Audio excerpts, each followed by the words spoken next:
It's 1969. A child sits in front of a television set. This is not unusual.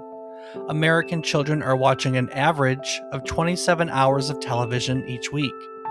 The set is on in the morning, on in the afternoon, on in the evening. It is the most powerful attention capturing device ever built, and it is aimed directly at them. Most of what it offers them is nothing: condescending hosts, cheap animation, programs produced with no particular regard for what the child watching might actually take away. But on the morning of November 10th, something different comes on. A street, some people, some monsters, a grouch living in a trash can, a very large bird. And underneath all of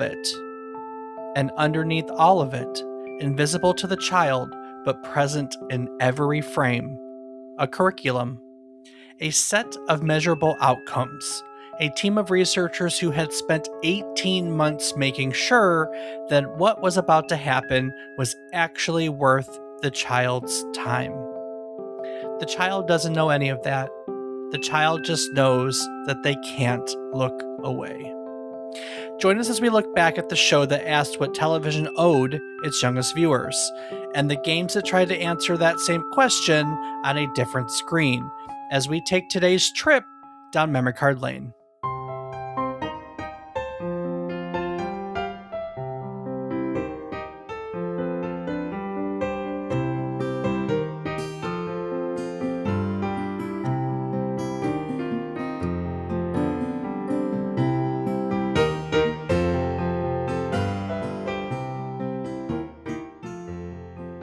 Good morning, good afternoon, and good evening.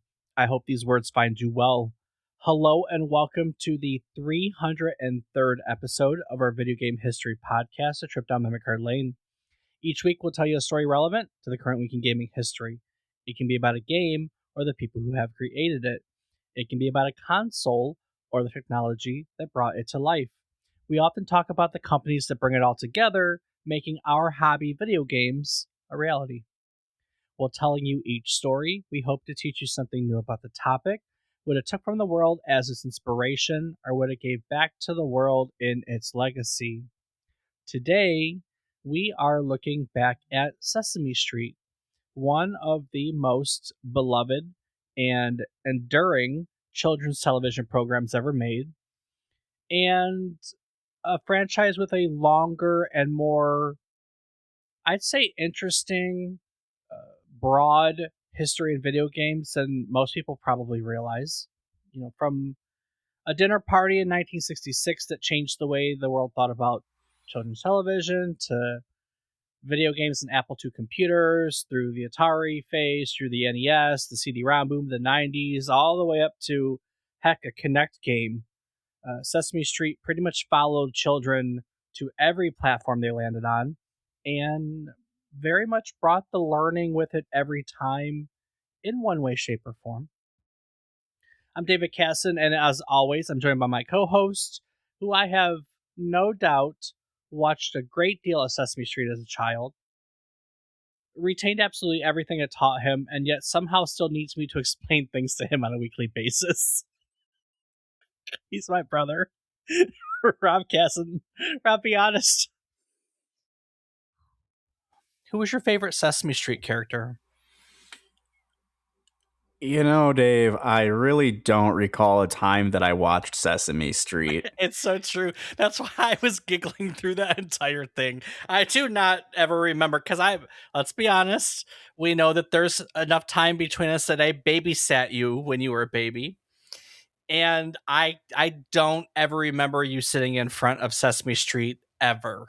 No, I sat in front of Dragon Ball instead. And Ghostbusters. My God, Yep. did you make me watch so much Ghostbusters? Blew out the surround sound speakers on that Ghostbusters theme. I can't believe how...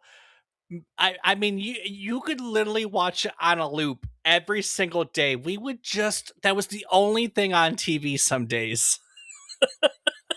Hey, man. Good Lord. It's a great movie. Still love it to this day. It's still a fantastic movie. I know. It's just, yeah, that was your thing. Hey, after that, when I had my own TV with a VCR, I would watch The Phantom Menace every night. I knew that movie line for line at one point. Oh man, what a change! Ugh, the Actually, Phantom ain't much Menace. changed. You I dummy. watched The Phantom Menace like a month ago. Let's be real. Oh my But goodness. to answer your original question, Dave, Oscar the Grouch. Yeah, me too. Yeah, I mean, my persona. Come on. I have been told that Oscar the Grouch was my favorite Sesame Street character. Apparently, when he came on screen, I used to be overjoyed and like jump up and giggle and everything. And that is absolutely no surprise to me since I'm such a big grumpy person nowadays. Yeah, no, exactly. I am Oscar the Grouch. The only difference is that I don't quite live in a trash can, just a pile of trash. Oh, no, no, no. Give yourself a little bit credit. You can afford a little bit more house than a pile of trash, just a little bit. Oh, okay. Well, but people aren't here to talk about that, Dave. Nope, So they're why not. don't we? Why don't we? Why don't we mosey on to a better topic, a different Yeah, topic? we can. Well, so Sesame Street. Obviously, not as a kid. Ever trip on it as an adult? Any familiarity with it? I have familiarity of it. I know the characters from it, and I believe that I've seen a lot of parodies of it. I know That's Family true. Guy does a ton of it. Um, and I feel like there's been a recent time at work where one of the videos got brought up, and I watched it for the first time, and I was just like, "What the heck is going on?" And I want to say it was something to do with Oscar the Grouch in reality, like in all honesty, Well, but I can't for the life of me remember. I think to be fair, Sesame Street is one of those like franchises that almost everyone has familiarity with because even if you weren't a big Sesame Street fan, you still know of it or its characters. Big Bird is pretty iconic. Oscar the Grouch is pretty iconic. The Count. I think Big Bird more than anything, and Elmo, of course. You can never get away from Elmo. Elmo's Elmo. Yeah, exactly. Everyone knows Elmo. But so this is a chance for a lot of people to learn hopefully some new things about Sesame Street because we're going to talk about the history of the show itself and we're going to segue that into kind of a abridged history of all the video game depictions of it starting from the very first one. But before we get there, why don't you take some time and share with our listeners some other things that have come out during this week in gaming history? First up, on June 17th, 1988, Blaster Master was released for the Famicom in Japan under the title Cho Wakusei Senki Metafight. Super Planetary War Chronicle Metafight.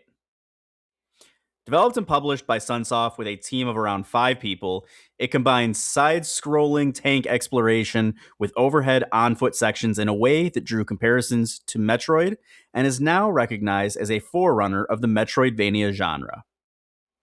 The North American localization, which arrived in November of that year, reimagined the story entirely, replacing the original science fiction pilot Kane Gardner with a teenager named Jason who chases his pet frog Fred into an underground cave and discovers a powerful tank called Sophia the Third. It's so ridiculous, it's hard to believe.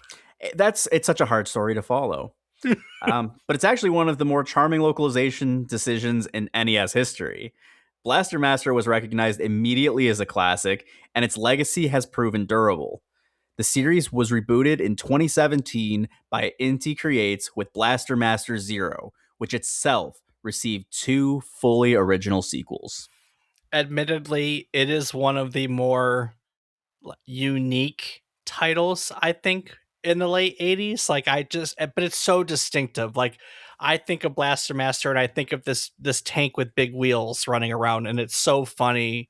The premise behind it is so funny. It's so funny. Absolutely, I agree.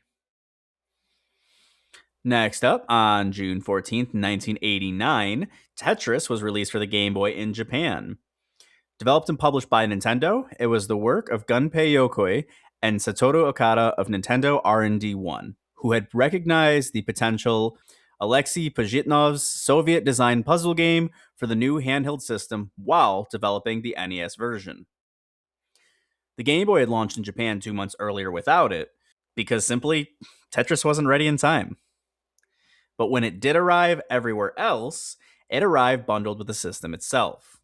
Hank Rogers of Bulletproof Software had convinced Nintendo of America's Minoru Arakawa that Tetris, not Super Mario Land, was the game with broad enough appeal to ship in the box with every new Game Boy sold in North America and Europe. And turned out he was right. By early 1990, Nintendo had sold 2.5 million copies. By 1992, 7.5 million copies had been sold in the US alone. By 2009, worldwide sales, including bundles, had surpassed 35 million. Among all the versions of Tetris released on dedicated gaming hardware, the Game Boy version is almost certainly the one played by the most people. A remarkable distinction for a game that had already appeared on dozens of platforms before it. I think that the Game Boy version of Tetris is, to me, the most influential. Because the versions before that, and normally we take earliest release date, but I think this version of Tetris is significant enough that it deserves conversation, which is why we're talking about it. And before that, you had versions that sold 10,000, 100,000, a million copies. Like, you had all these versions that just kind of touched on it, and then they put on the Game Boy and it sold 35 million copies, and it's like, yikes! Like, that's a pretty notable release in a game history, Oh, absolutely. Now, with that being, within 3 years, 7.5 million in the US, not yeah. even global. Now, I had to throw in that little bit on dedicated gaming hardware in there because when they released Tetris 2 Mobile, there is a mobile version of the game which they advertise as being downloaded like 400 million times. So there are more current versions that aren't video game console specific that have surpassed that. But I think among the releases specific to a platform, that is by far the most influential of all the Tetris versions. Fair enough. That's a good point. All right, and with that, next up on June 15th, 1998, XCOM Interceptor was released for PC, developed by Microprose's Chapel Hill Studio and designed by Dave Ellis. It was the fourth entry in a franchise built on turn-based tactical combat and alien invasion strategy, and it was nothing like the 3 games that came before it. Where UFO, Enemy Unknown, Terror from the Deep, and Apocalypse had asked players to manage soldiers and resources in careful, deliberate tactical exchanges, Interceptor put them in the cockpit of a starfighter for real-time space combat. It mixed spaceflight simulation, business management, and strategy in a combination that reviewed reasonably. GameSpot gave it a 7.5, IGN a 7. But it's not simply what the XCOM audience was looking for. It remains the most commercially unsuccessful entry in the franchise's history, and something of a cautionary tale about what happens when a beloved series is taken somewhere the audience didn't ask to go. Definitely a unique entry in the XCOM. You ever played XCOM before? I have not played XCOM before. Tactical games aren't my thing. They require too much patience that I don't have. And so I've never been able to get into them. So I've played them. I just don't. They've never been able to grab me. But that one, someone just said, "F it," we're gonna take the series and just pretend the games before it were, not this. And they literally just made a space sim and threw the XCOM title on it. So luckily, it didn't crash the series because it's still going to this day. Yeah, it's definitely fortunate that it didn't. But I mean, hey, space sims are pretty cool, so I can understand why that would not have killed it. But they probably should have put a different name on it and made a different game that was actually XCOM. Next up, on June 16th, 2005, Trauma Center Under the Knife was released for the Nintendo DS in Japan, developed and published by Atlus. The game grew out of a long-held ambition of producer Katsura Hashino, whose team had attempted to develop a surgery simulator for earlier hardware before concluding that no console available at that time could deliver what they needed. The Nintendo DS, with its touchscreen controls, finally gave them the hardware to make it work. And development lasted just over a year, with early inspiration drawn from Western medical dramas like ER and Chicago Hope, with science fiction elements incorporated later. The result was something genuinely unusual. A game that cast the player as a surgeon performing increasingly complex operations using the DS stylus as a scalpel, wrapped in a visual novel narrative about a young doctor named Derek Stiles who discovers he possesses a mystical ability called the Healing Touch. It was precise, demanding, and entirely committed to its premise. Its first 3 entries saw commercial success, particularly in North America and Europe, and the series ran through 5 games before concluding in 2010. We told its full story back in episode 251, so to hear that full story, go there. Great story. We all learned a lot. We learned that there were a lot more games in the franchise, I think, than any of us ever knew. Yeah, absolutely. And you know that Under the Knife is a great game. I recently, within the last few months, was playing it again. So, yeah, that episode a year ago brought me wanting to play it. So there you go. Yeah. And with that, Dave, we come to our last topic for this week in gaming history. When on June 19th, 2009, Farmville was launched on Facebook. Farmville was developed and published by Zynga, and it was built by a team of 4 engineers in roughly 6 weeks after Zynga acquired the virtual world builder My Mini Life. It reached 1 million daily active users within its first week. Within 9 months, it had 83 million active users, more than Twitter for the time. Farmville didn't invent social gaming, and it wasn't the first farming game on Facebook, but it perfected the mechanics that made the genre work. Crops that matured on real-world timers, social loops that rewarded visiting friends, and a low cognitive load that invited people who had never thought of themselves as gamers to come back every day. It changed who played games and where, and it demonstrated that the audience for interactive entertainment was vastly larger than the games industry had assumed. It was also, depending on who you ask, the beginning of a design era that prioritized engagement metrics over player experience in ways the industry is still reckoning with. Man, everyone played Farmville. Not everyone, but goddamn near. I don't believe I did. Maybe I did, but I don't believe I did. I know I played another farm game, but it was on my phone, and it wasn't on Facebook. Farmville was on the phone at one point, wasn't it? I have no idea. I don't remember either. I didn't play a lot of Farmville. What was the one you played, Heyday or whatever Mom got into? Yeah, that's the one. Yeah, yep. Me too. Mom got me into that one too. I think I was into it before her, and I think I might have. I don't remember. Nice. All right. Thank you, Rob. You're welcome, Dave. You're welcome, Dave. Yeah, okay. All right. We're weird today. Sure, Dave. But that's okay. We don't have to be on 24/7, right? I mean, I don't know what you're talking about, Dave. I'm on my game. Okay. You keep telling yourself that. I will, and eventually it'll be true. The story of Sesame Street didn't begin in a television studio. It began at a dinner party. It was early 1966, and Joan Ganz Cooney was a producer at WNDT, an educational television station in New York. And this was an impressive lady. She had recently won an Emmy for a documentary about poverty in America. Lloyd Morissette was a vice president at the Carnegie Corporation, where he had spent years awarding grants to organizations that worked with poor and minority preschool children. And they were friends, right? They moved in overlapping circles. They knew each other, acquaintance to acquaintance type deal. And one evening at a dinner party at Cooney's apartment, they started talking about a problem that neither of them could really stop thinking about.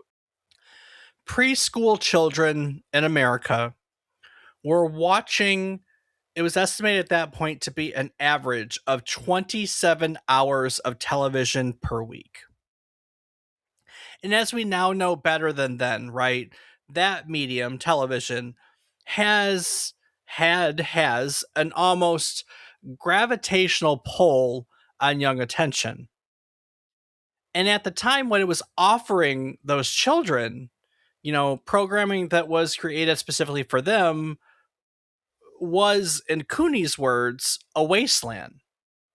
They were shows produced with little regard for educational goals, hosts that were, in the words of one historian, insufferably condescending, and they had content that just duplicated prior media forms and really just asked nothing of the children watching.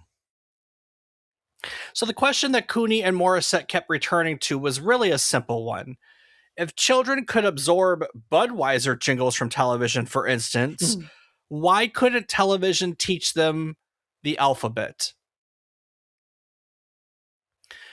The goal in their minds wasn't just to make a better children's show. It was, as they put it in their own words, to master the addictive qualities of television and do something good with them. To reach the children who needed it most, these kids from low-income families who were arriving at school substantially behind their peers and then just falling further behind each passing year. They were looking to just meet those kids where they already were, which was in front of the television set. So Morissette hired Cooney to conduct a formal research study. She spent the following summer visiting experts in child development, education, and media, all across the United States and Canada. The report she produced from this time, titled The Potential Uses of Television for Preschool Education, persuaded the Carnegie Corporation to award her a $1 million grant in 1968 to establish the Children's Television Workshop. They procured additional funding from the Ford Foundation, the Corporation for Public Broadcasting, and the government. And that brought the initial budget that they had to $8 million. So they basically raised $8 million between all these companies. What followed was something that was, at the time, really unprecedented in children's television. The CTW, Children's Television Workshop, spent 18 months preparing this new show before a single frame of it even aired. 10 to 15% of the budget was dedicated to research. Harvard professor Gerald Lesser was hired to design the show's educational objectives and lead a national board of advisors. 5 3-day curriculum planning seminars were held in Boston and New York in the summer of 1968 to determine which school preparation skills they needed to emphasize. Researchers were present in the studio during filming. A writer's notebook was developed to connect the curriculum goals directly to script development. It was a whole thing. It was at one of these 3-day planning seminars that Joan Ganz Cooney met Jim Henson. Henson was already well known. His Muppets had been appearing on television since the mid 1950s, and he had built a reputation for work that was genuinely funny and strange. He was initially reluctant to join the project, but as we know now, he eventually agreed in support of its social goals. And his involvement, admittedly, would kind of prove to be the thing that saves the show before it ever even aired. During production of the first season, 5 test episodes were screened for preschoolers in Philadelphia homes and New York daycare centers in July of 1969. The results were largely positive. Children were learning from the material, their attention was sustained, the appeal to them was noted as being high, with one significant exception. The producers had followed the advice of child psychologists who believed that children would be confused if human actors and Muppets appeared in scenes together. So the Muppets were originally kept separate from the street scenes. And what they found was that whenever the Muppets left the screen, the children's attention left with them. The street scenes, as CTW's director of research Edward Palmer described them, were the glue that pulled the show together. Without them working, the whole thing fell apart. So Cooney and her team of producers, men by the name of John Stone, David Connell, and Samuel Given, these men were all veterans of Captain Kangaroo, one of the rare other popular television children's shows. This group all looked at what the child psychologists were telling them, and they just decided they were wrong. So they reshot all the street scenes, right? Henson and his team created new Muppets designed specifically to interact with the human cast. 2 of those initial Muppets were Oscar the Grouch and Big Bird. One researcher I found called the decision to defy their advisors a turning point in the history of Sesame Street. Another writer kind of described what emerged as an artful blend of fluffy monsters and earnest adults that kind of became the essence of the show. Now, the producers were still arguing about the title the week before the premiere. They were filming it originally under like preschool educational television show. Literally, I think it was Pets. And that wasn't working. So they opened up a dictionary and kept, trying to find things. And they finally settled on what they called the name the name we liked the least, or the name we disliked the least. Does that sound right? Yes. Yeah, that sounds right. The name we disliked the least. That's a good way of picking. Yeah. Actually, no. The way they said it, it was the name they least disliked. So they weren't fond of any of them, but this one was they were they didn't feel as strongly about hating it as the rest. That's the least bad. The least bad. They just them, but this was the least bad. Of course, we know that that's Sesame Street, right? That was inspired by the phrase "Open Sesame" from Alibaba. Though there were genuine concerns that young children wouldn't be able to pronounce it. John Stone, one of the show's lead producers, actually voted against the name, but he later has said that he is deeply grateful to have been outvoted. Sesame Street premiered on November 10th, 1969. By its 10th anniversary, 9 million American children under the age of 6 were watching it every day. Studies confirmed it was working. Children who watched regularly were arriving at school better prepared, with stronger letter recognition, stronger counting skills, and stronger social understanding than children who did not. The show won Emmys. It had become, in a very short time, something that hadn't existed before. A genuine piece of American childhood infrastructure. Now, the show expanded throughout the 1970s and into the 1980s. Its curriculum grew alongside it. Whereas the early seasons had focused primarily on cognitive skills like letters, numbers, and shapes, the show would gradually make room for emotional and social content as well. In 1983, the show addressed the death of Mr. Hooper, the beloved shopkeeper that was played by Will Lee, who had died the previous year.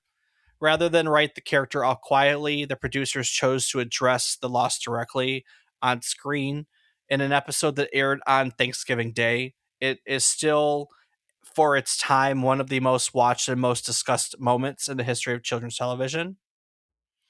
In 1988, Maria and Lewis got married. The show continued to reflect the lives of the children watching it, right? The stuff that they were seeing in their neighborhoods and their families and the questions that came along with that, they were directly approaching here on television. By the time that the Children's Television Workshop began looking at what then personal computers were doing in American living rooms in the early 1980s, Sesame Street was already one of the most trusted brands in the country. The instinct that had driven the show from the beginning, follow the children and bring the learning with you, pointed the next step, pointed everyone into a very clear direction. If children were sitting in front of computer screens, Sesame Street needed to be there too. You know, Rob, hearing about the Children's Computer Workshop, the curriculum planning, the research teams, the educational advisors, it strikes me that making a Sesame Street game in 1982 involved more planning than most podcast episodes I can name. Does that include ours? I said what I said, but that's actually why I'm grateful for Zencaster. Because unlike the CCW, we don't need a research division to make this sound good. Zencaster handles it. You can log in from your browser, hit record, and it captures studio quality audio and up to 4K video automatically. But what about when my connection does something weird mid-episode? Zencaster records locally on each end, so even if your connection drops, the audio stays safe at the highest quality. There are no lost takes and no starting over. What about editing? Because I know that's where most time goes. Well, Zencaster's post-production tools automatically clean up the background noise, trim filler words, and balance the audio. The polish happens without the grind. So basically, the opposite of convening a 5-day curriculum seminar in Boston. Yeah, nothing like it. So if you're interested, go over to zencaster.com/pricing. Use our code, all one word, memory card lane, and you can get 30% off the first month of any Zencaster paid plan. If you've got a story to tell, Zencaster makes sure it sounds like you've meant it. No research division is required. That's right. Head over to zencaster.com/pricing. Use our code, all one word, memory card lane, and you can get 30% off your first month. All right, Dave. So once everyone realized that Sesame Street would have to join children as they sat in front of computers instead of those television screens, where'd they go from there? Well, the Children's Computer Workshop was established in 1982 as a division of the Children's Television Workshop, and it was created specifically to develop educational computer and video games based on characters and concepts from Sesame Street. The same philosophy that had built the show would guide the games. Research first, education through engagement, meet children where they are. Where they were in 1982, as we noted already, was increasingly in front of home computers. Now, the CCW's first two Sesame Street titles were released that year, 1982, for the Apple II.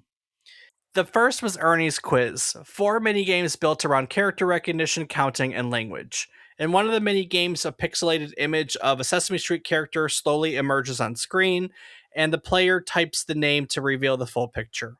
In one of the others, players count jelly beans in a jar, and a picture of Cookie Monster, and a picture of Cookie Monster eating them appears when the answer was correct. These are small games, they're simple construction, but very recognizable that they're all about Sesame Street and education. The second of those CCW games was called Mix and Match, and it was designed by David Fox of the Marin Computer Center. In Mix and Match, players could mix and match the body parts of Sesame Street characters to create new combinations. So it's kind of like a Mr. Potato Head type game. That retailed for $50. Fox would go on to become one of the founding members of Lucasfilm's games. That's the studio that would eventually become, obviously, LucasArts. But his first significant work, really, here was putting Big Bird's head on Oscar's body for the education of American preschoolers. The following year, in 1983, the CCW expanded its reach to the Atari 2600. And unlike the Apple II debut, this wasn't really a cautious entry. This was 4 games that arrived simultaneously in November of 1983. There is Big Bird's Egg Catch, Cookie Monster Munch, Oscar's Trash Race, and Alpha Beam with Ernie. These were all developed in partnership with Atari and all built around something called the Atari Kids Controller. That was a keypad peripheral that had sold separately, a big, giant controller that was designed for kids, basically. These games were kind of a coordinated suite of titles. They all came out in November, but wasn't really a single one-off experiment. They all carried the same DNA as everything the Television Workshop had built before it, right? Big Bird caught eggs while counting them. Cookie Monster navigated a maze collecting cookies for a cookie jar. Oscar raced to collect trash while practicing directional and numerical concepts. And Ernie piloted a shuttle through space, collecting fuel tanks marked with letters of the alphabet to teach pre-reading skills. These are, each game at its core, was a delivery mechanism for a specific curriculum objective, which is pretty much what Sesame Street as a show always was as well. What the CCW and Atari at the time were building, without maybe even realizing it, was kind of a template for educational software as a category, right? Because this is still early. You don't have a lot of those before then. The Oregon Trail is one of the earlier ones, right? What was new was that the idea that a beloved children's character could become a vehicle for genuine learning, that entertainment and instruction didn't have to be in opposition. This idea wasn't yet obvious to the games industry. Sesame Street had been proving it on television for like 14 years at this point, right? But now, here it was proving it in software. The mid 1980s brought the franchise to new platforms and new publishers. High Tech Expressions acquired the Sesame Street license and began releasing Sesame Street titles across Atari home computers, the Commodore 64, and DOS.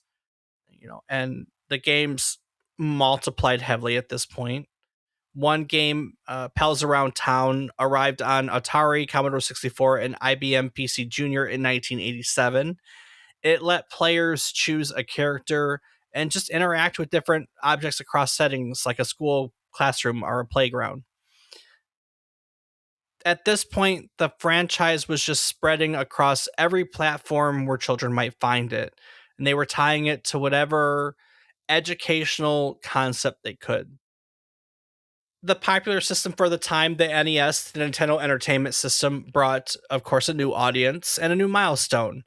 Sesame Street 1, 2, 3, released in 1989 for the Nintendo, included a game called Astro Grover. This game was developed by Rare, the British studio that would go on to make Donkey Kong Country and GoldenEye 007. Rare making a Sesame Street counting game for the NES is one of those facts that kind of sounds invented or made up, but it's not. They had their hand in the Sesame Street franchise. A year later, 1990, came Big Bird's Hide and Speak, developed by Red Owl Software Productions and published by High Tech Expressions. Big Bird's Hide and Speak was the first Nintendo game to feature a digitized voice. Big Bird's voice, specifically. Wow, that's interesting. Isn't it? Little fun fact. There's all these little fun facts tied to Sesame Street. Yeah, wouldn't have guessed. Big Bird, of course, is guiding players through, letter and word recognition challenges. So the distinction of who had the first digitized voice on the NES, that distinction belongs to Sesame Street. And of course, as we know, by the early 1900s, the home computer was on the verge of transforming again, right? Because throughout the 1990s, CD-ROM drives were arriving in living rooms, and with CD-ROM drives came a whole new generation of educational software. These were richer, louder, fuller titles that were capable of carrying actual voice performances and animation. And so the Sesame Street franchise evolved with the medium, right?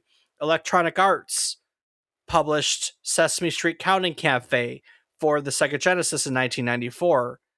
Uh, so it wasn't just the CD-ROMs, but it was kind of expanding to everywhere, right? Um, Creative Wonders was founded in 1994 as a joint venture between ABC and Electronic Arts, kind of absorbing earlier Sesame Street titles from the children's software division. Over the following years, they released a steady stream of CD-ROM titles. There'd be like Elmo's Preschool, Elmo Art Workshop, Let's Make a Word, Get Set to Learn, Search and Learn Adventures, Grover's Travels, just a whole slew of CD-ROM titles. Elmo's Preschool alone, for instance, would sell more than 150,000 units by January of 1997. So these weren't slouch titles. They were getting sold out there and ending up in living rooms on home computers being played by children. The CD-ROM era, because of the sheer volume in which they were getting these games out, was really the point in which Sesame Street software became a genuine commercial force, right? Creative Wonders, that division was acquired by the Learning Company in 1997, and then it folded 2 years later following Mattel's acquisition of the Learning Company.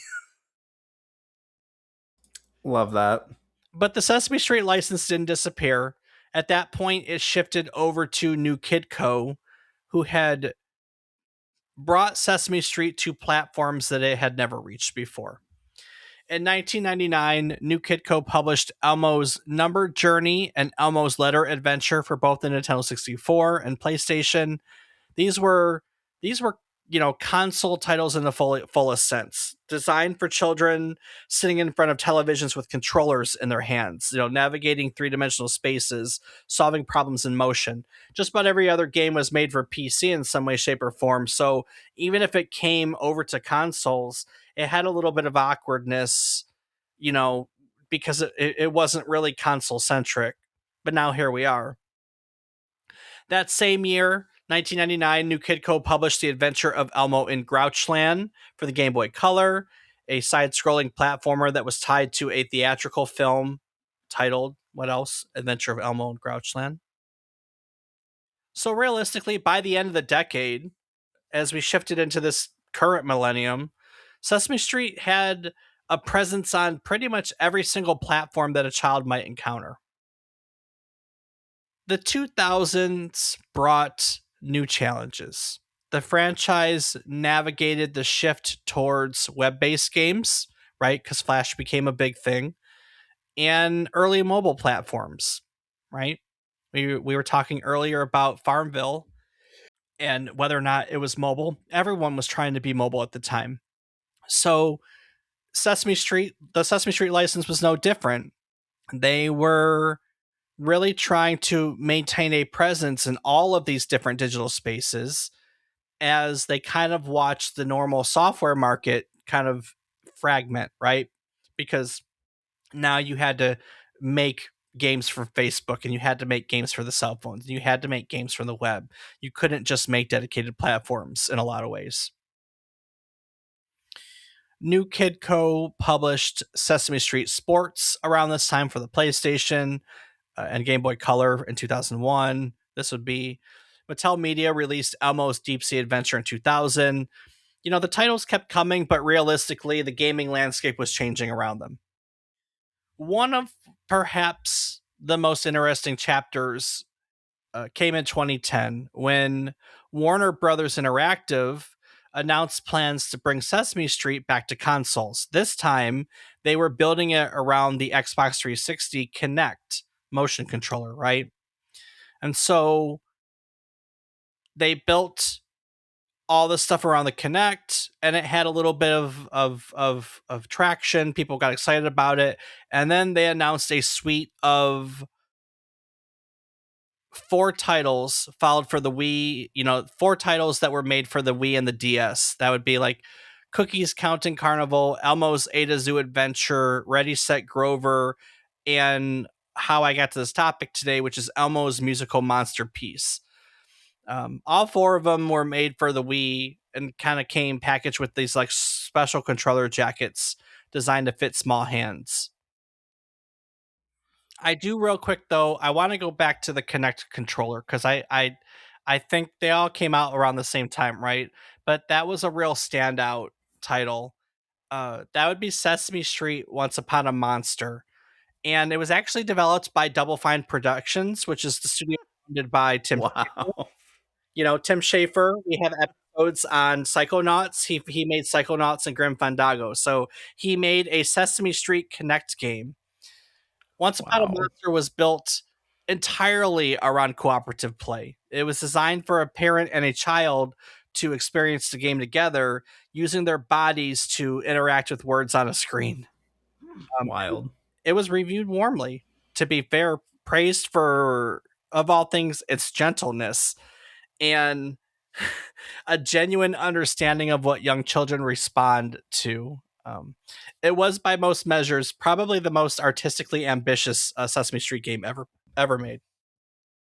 And then, like I said, our topic for today, Elmo's Musical Monster Piece, released on June 15th, 2012. That was the last of those 4 Warner Brother titles that were made for the Wii and Nintendo DS, and that just taught children about musical instruments through motion controlled play. It was actually the last ever performance, one of the last performances of the original voice of Count Von Count, Jerry Nelson. He died in August of 2012, so that was kind of his last major release. And kind of what makes it significant is that after Elmo's Musical Monster Piece, the Sesame Street game franchise went quiet.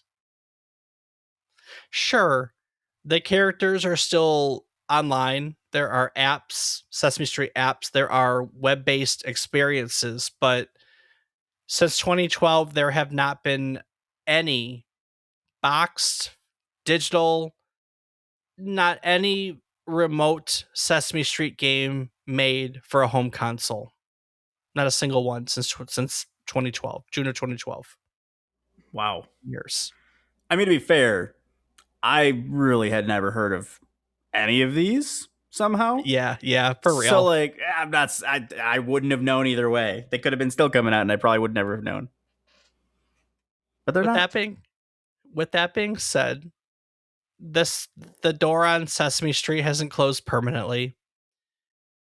Later this year, 2026, Sesame Street Friends and Fun is scheduled for release, arriving just in time as the show enters its 57th season.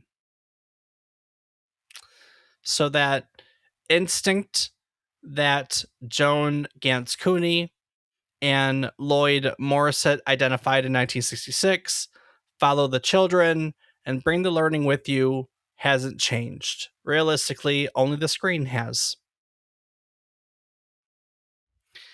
If today's episode sent you deeper into the world of educational software, we've got plenty of ground already covered that connects directly to the story. Episode 66 traces the story of the Oregon Trail, the game that, alongside those earlier Sesame Street titles, really helped define what educational software could be in the era of the Apple II. Episode 126 tells the story of Mario is Missing, which took a very different approach to the question of what a learning game should look like, and is very instructive in its own way for good reason. And then episode 243 covers my favorite, Where in the World is Carmen Sandiego? One of the most successful educational franchises of the CD-ROM era, that Sesame Street was navigating at the same time. And spoiler alert, you'll never guess where the conception of Where in the World in San Diego, of where that series came from. It's wild. If you don't know the backstory, it's wild, and you would never expect it coming from where it came from. So go check it out. Yep. Between those three episodes and today's, you've got a pretty complete picture of, educational software. You can find those episodes and everything else at our archive, which is found at www.memorycardlane.com. Rob, what else can listeners find on our website? You can find a calendar of our future episode topics as well as our previous episode topics to know what we've talked about in this year and potentially the next year, depending on how late in the year it is. You can find a link to our Discord server where you can chat with Dave and I about certain random things. You'll never know unless you go. You can find a link to our Patreon where you can help support us and get access to ad-free and unedited versions of all of our episodes. And lastly, you can find links to our social media where I am on several platforms as Rob_O_Raptor and Dave. I can be found on various platforms as David is Wrong. Each week, we'll tell you one story relevant to the current week in gaming history. It can be about a game, a person, a technology, a console. We've even covered, as you know, a few places from time to time. While telling you each story, we hope to teach you something new about the topic, what it took from the world as its inspiration, or what it gave back to the world in its legacy. When we sit down to research our topic each week, we get excited to find out all these wonderful new things and have the opportunity to share them with you.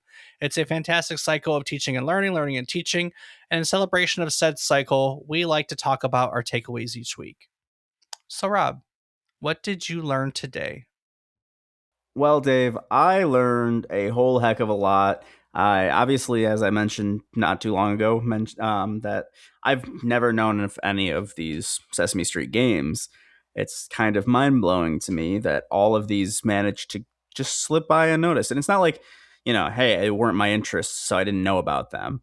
It's like I just straight up don't recall ever seeing them anywhere. Not like as I was at the store or online or like through the market, like the I'm trying to think of the name of it, or on the like Xbox game store, PlayStation store. Wow, PlayStation store. Not that I ever had a PlayStation, or the Nintendo store. And then the biggest thing, like you mentioned, the NES first voice was Big Bird's. Yeah. So like, if that's such a big thing, you'd imagine that I would have at least somehow have seen it come across my Nintendo store. But no, these all have just completely slipped by. But I do think it's crazy to know that Nintendo's first digitized voice was Big Bird's. Yeah. Like, not anything else that you could think of, like not Mario and his historic woohoo or anything. It was Big Bird. It's crazy. So that's it for me, Dave. What about yourself? I never gave much thought to where Sesame Street had come from, so it was kind of exciting to learn that it was such an endeavor, right? I brought up Captain Kangaroo. Captain Kangaroo was another successful children's show, and it wasn't as learning focused. That's not to say it wasn't about learning, but it wasn't as learning focused, right? And then there were other children's shows, but what Sesame Street was literally almost an academic study about what kind of children's show would be the most beneficial to help educate the children in our country. And then they took the data of what they learned over 18 months and they turned it into a television show that did literally affect preschoolers, right? They started to see more children do better initially in school because of it. That's just, it's so cool that it's not just someone said, "Hey, let's create this cool television show with puppets." That's not what Sesame Street is at all. Someone said, "Hey, how do we teach children?" They spent 18 months studying how to do it with some of the most qualified people around, and then they made a successful television show around what they learned. That's pretty awesome if you ask me. Yeah, I agree, David. Is pretty awesome. But yeah, as for the games, let's be honest. I mean, by the time I was I don't know any of these games either. I don't know any of these games. It's crazy to think of that there haven't been any like console release Sesame Street games since then. I mean, again, there are mobile games, there are internet, games that you can find them. There just hasn't really been a significant console release since the Wii and DS era since the 2012 one. So it's exciting that we're getting one back again this year. It's towards Hey, the maybe end of we'll the finally year. try it. Nah, I don't think so. It's not really. We're not the target audience anymore. That's what you think, Dave. And it's cool that like it just Sesame Street's cool. That's all I'll say. Hey, can't argue with that, Dave. Straight to the point. All right, Rob. Well, now I'm thinking about how I want to wrap it up. But before I wrap it up and take it into next week, is there anything else you'd like to add to today's episode? As always, I'll say thank you so much to listening. It means the world to us that you join us along for our dive into history about video games and what they started, where they started, how they started, why they started, but video games. So thank you. And we hope that you enjoy not only this trip down memory card lane, but our journey and deep dive into Sesame Street. Joan Ganz Cooney started with a question at a dinner party. What if you could take the most powerful attention capturing medium in American life and actually do something good with it? The Children's Television Workshop then spent 18 months answering that question before a single frame of Sesame Street ever aired. And then when home computers started appearing in living rooms in the early 1980s, they asked it again. The Children's Computer Workshop wasn't a licensing deal. It was that same instinct applied to a new medium. If children are going to sit in front of this thing, let's make sure it's worth their time. Now, to be fair, that directness didn't last forever. By the 1990s, the license had moved on to other publishers, and the games, in some ways, became what most licensed games become. You know, they turn into, in some cases, products built around beloved characters rather than tools built around a curriculum. Some were still genuinely educational, but some were just Elmo on a new platform. And so as time went on, the distance from that research division genuinely showed. But I think it's fair to remember at this point that the show itself never lost its thread. 56 seasons in, Sesame Street is still built the way that Cooney built it, with researchers in the room, with measurable outcomes, and with the same stubborn belief that the medium owes the audience something.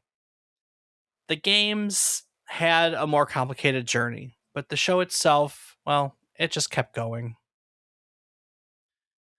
Next week, we're trading Sesame Street for something a little louder. In 1996, id Software had already changed the world twice. First with Wolfenstein 3D, then with Doom. We've told both those stories, to be fair, early in our run, back in episode 88 and 15, respectively. So if you haven't heard those and you want a little bit of a primer on the episode, go check them out. They're worth your time. Next week, more so, we're going to pick up where those episodes left off. Quake was its attempt to do it again. A game that moved first person shooters into true three dimensional space, introduced one of the most influential game engines ever built, and launched a multiplayer culture that the internet was barely ready for.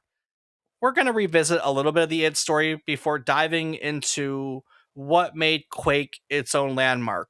So join us as we explore the game that proved that the future of shooters was three dimensional as we take next week's trip down memory card lane.